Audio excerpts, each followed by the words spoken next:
Mega హీరోల సినిమాలంటే ఒకప్పుడు కథ ఎలా ఉన్నా థియేటర్కి వెళ్ళాలి, మొదటి షో చూడాలి, ఫ్యాన్స్తో కలిసి సెలబ్రేట్ చేసుకోవాలి అనే ఒక క్రేజ్ ఉండేది. కానీ ఇప్పుడు అదే మెగా ఫ్యామిలీ సినిమాలకు ఆ ఫీల్ ఎందుకు తగ్గుతుంది? ఒకప్పుడు మెగా హీరోల సినిమాలు మనకి ఫ్లాప్ టాక్ వచ్చినా కూడా నిర్మాతలు పెద్దగా నష్టపోయే వాళ్ళు కాదు, పెట్టుబడి తిరిగి వచ్చేది, ఫస్ట్ డేకే కలెక్షన్స్ అన్నీ వచ్చేది.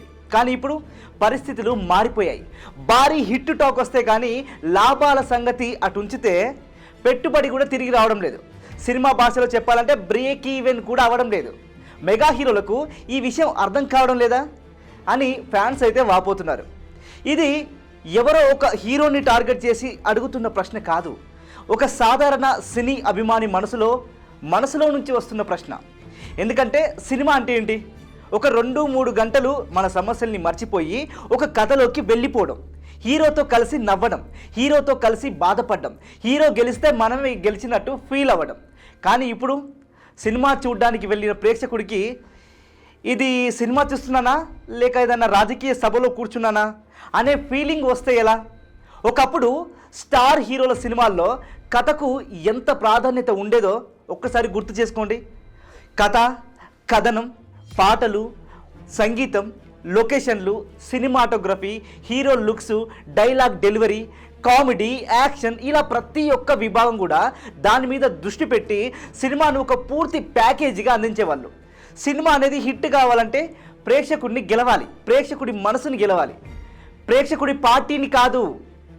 ఇదే అసలు పాయింట్. ఒక అభిమాని హీరోను అభిమానించవచ్చు, కానీ అతని రాజకీయ అభిప్రాయం వేరుగా ఉండొచ్చు. అయితే అదే రాజకీయ అభిప్రాయాన్ని సినిమాల్లోకి తీసుకొచ్చి ఎదుటి వర్గాన్ని టార్గెట్ చేసే డైలాగులు పెడితే అప్పుడు సినిమా చూస్తున్న ప్రేక్షకుల్లో ఒక వర్గం వావ్ వాట్ ఏ డైలాగ్ అనొచ్చు, కానీ ఇంకో వర్గం మాత్రం నాకు సినిమా కావాలి, ఈ రాజకీయాలు ఎందుకు అనుకోవచ్చు కదా. ఇదే సమస్య. సినిమా థియేటర్లోకి అడుగు పెట్టినప్పుడు ప్రేక్షకుడు తన రాజకీయ గుర్తింపును బయటే వదిలేసి రావాలనుకుంటాడు. ఎందుకంటే థియేటర్ అనేది అదొక పార్టీ ఆఫీస్ కాదు, స్క్రీన్ అనేది ఒక రాజకీయ వేదిక కాదు. ఇక్కడ మనం ఒక విషయం స్పష్టంగా చెప్పాలి, సినిమాలో ఏదైనా రాజకీయ కథ ఉండకూడదని కాదు, ఉంటాయి. కానీ ఆ రాజకీయ నేపథ్యంలో అద్భుతమైన సినిమాలు వచ్చాయి, ఇప్పటికీ రావచ్చు కూడా. సిస్టమ్ని అంటే ప్రశ్నించడం, అవినీతిని చూపించడం, ఇవన్నీ చూపిస్తారు, తప్పలేదు. ప్రభుత్వ విధానాలను విమర్శించవచ్చు, రాజకీయ వ్యవస్థలోని లోపాలను కథలో భాగంగా చూపించవచ్చు.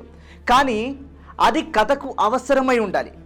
కథకు సంబంధం లేకుండా ఎవరినో ఒకరిని టార్గెట్ చేయడానికి, ఎవరినో మెప్పించడానికి, లేదా బయట జరిగిన ఒక రాజకీయ గొడవకు ఆ గొడవను సినిమాల్లో సమాధానం చెప్పడానికి డైలాగ్ పెడితే మాత్రం అది హీరోకు మాస్ డైలాగ్ కావచ్చు, కానీ సినిమాకు మైనస్ పాయింట్ అయ్యే ప్రమాదం ఎక్కువగా ఉంది.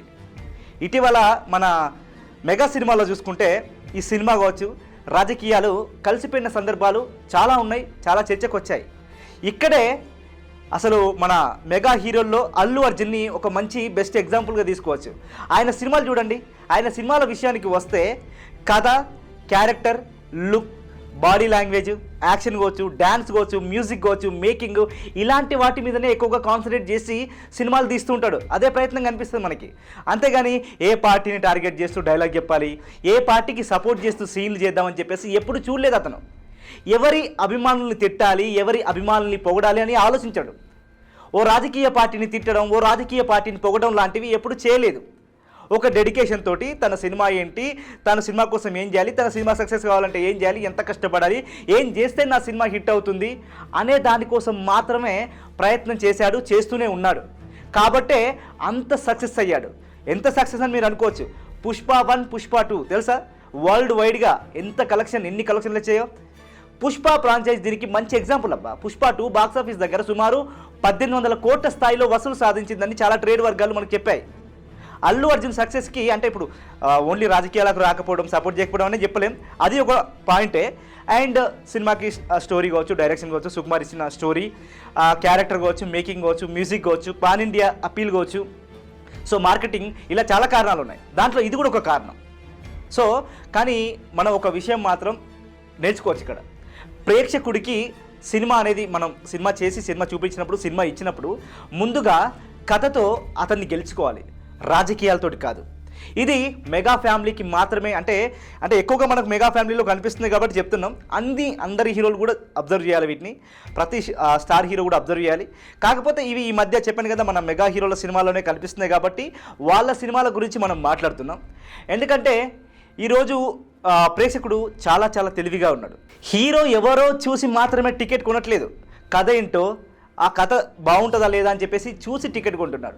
ఒకప్పుడు స్టార్ ఇమేజ్ సినిమా ఓపెనింగ్ తీసుకొచ్చేది, కానీ ఇప్పుడు స్టార్ ఇమేజ్ ఓపెనింగ్ తీసుకొస్తుంది, కానీ సినిమాను నిలబెట్టేది మాత్రం కంటెంట్ మాత్రమే. అందుకే ఫ్యాన్స్ కూడా ఇప్పుడు అందరూ ఒకటే కోరుకుంటున్నారు, మా హీరోను మేము స్క్రీన్ మీద చూడాలనుకుంటున్నాం. స్క్రీన్ మీద మా హీరో రాజకీయ నాయకుడిగా మారటాన్ని కాదు. హీరోకి బయట రాజకీయ అభిప్రాయం ఉండొచ్చు, అది ఆయన వ్యక్తిగత విషయం.